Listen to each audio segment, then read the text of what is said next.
उत्तराखंड वासियों का प्रकृति से गहरा नाता है, जिसकी झलक हमें यहाँ के हर तीज त्योहार में देखने मिलती है।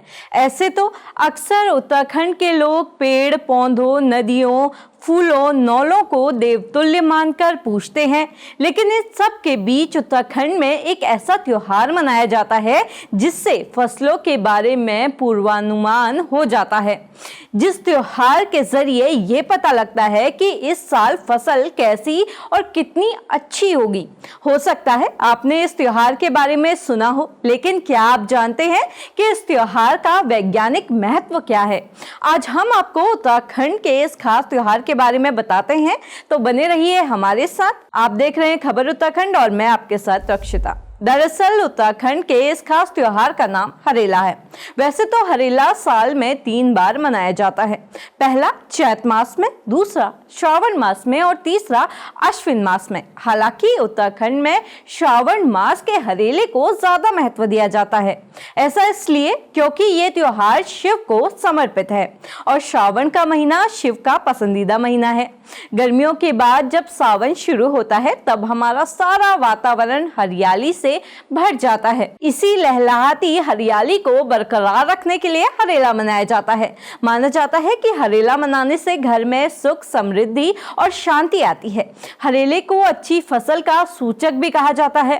अब ऐसा क्यों है, इस बारे में हम आगे बात करेंगे, लेकिन उससे पहले जान लेते हैं कि हरेला मनाते कैसे हैं। दरअसल हरेले के त्योहार से 9 दिन पहले मक्का, गेहूं, उड़द, सरसों और भट्ट जैसी 7 तरह के बीज छोटी सी टोकरी में बोए जाते हैं, जिसमें रोज पानी भी डाला जाता है। लिहाजा कुछ दिनों में ये बीज अंकुरित होकर पौधे बन जाते हैं, जिसे हरेला कहते हैं।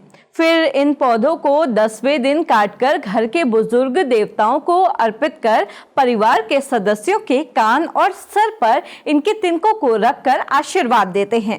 जी रया जग रया यो दिन बार भेटने रया, दुबक जस जड़ है जो, पातक जस पल है जो, शारक जस त्राण है जो, हिमालय में यूं छंतक, गंगा में पानी छंतक, हरेलक त्यार मनाते रया, जी रया जग रया।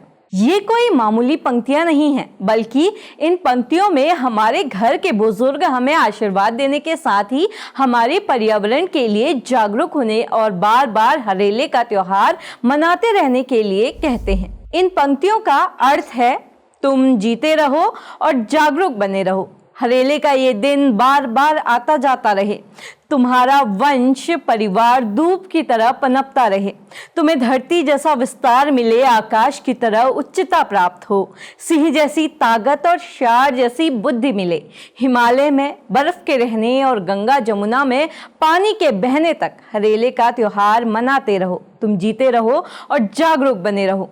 अब बात करते हैं उस बारे में जिसका आप अब तक इंतजार कर रहे थे, हरेले के वैज्ञानिक महत्व के बारे में। उत्तराखंड में हरेले का त्योहार सदियों से मनाया जा रहा है। ऐसा इसलिए है क्योंकि उत्तराखंड कृषि पर निर्भर राज्य है। यहाँ के लोग पुरातन काल से ही खेती कर अपने घर परिवार को पाल रहे हैं। ऐसे में हरेले जैसा पर्व हमारे लिए खासा महत्वपूर्ण हो जाता है। वैज्ञानिक तौर पर देखा जाए तो ये पर्व बीजांकुरण का एक परीक्षण है, जिससे फसल के बारे में पहले ही अनुमान लगाया जा सकता है कि इस साल फसल कैसी होने वाली है।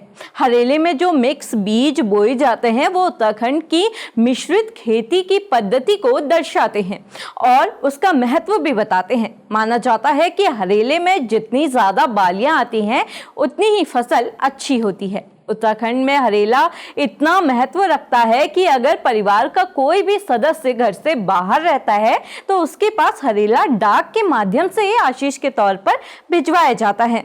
इसी के साथ ये एक त्योहार बीजों और पेड़ों के संरक्षण का भी संदेश देता है। इस दिन गाजे बाजे के साथ पहाड़ में पौधे लगाए जाते हैं। मान्यता है कि अगर आप इस दिन एक टूटी टहनी को भी मिट्टी में रोप देते हैं तो वो पनप जाती है। अपने आराध्यों से जोड़कर पर्यावरण संरक्षण के इस त्योहार को हमारे पूर्वजों ने आगे पीढ़ियों तक पहुंचाया है और ये हमारी जिम्मेदारी है कि हम इसे और आगे लेकर जाएं। आपकी इस बारे में क्या राय है और आपके गांव घरों में हरेला कैसे मनाया जाता है, हमें कमेंट कर जरूर बताएं। आप देख रहे थे खबर उत्तराखंड। अगर आप हमें फेसबुक पर देख रहे हैं तो हमारे पेज को फॉलो करना बिल्कुल ना भूलें। अगर आप हमें यूट्यूब पे देख रहे हैं तो हमारे चैनल को लाइक, शेयर और सब्सक्राइब जरूर करें।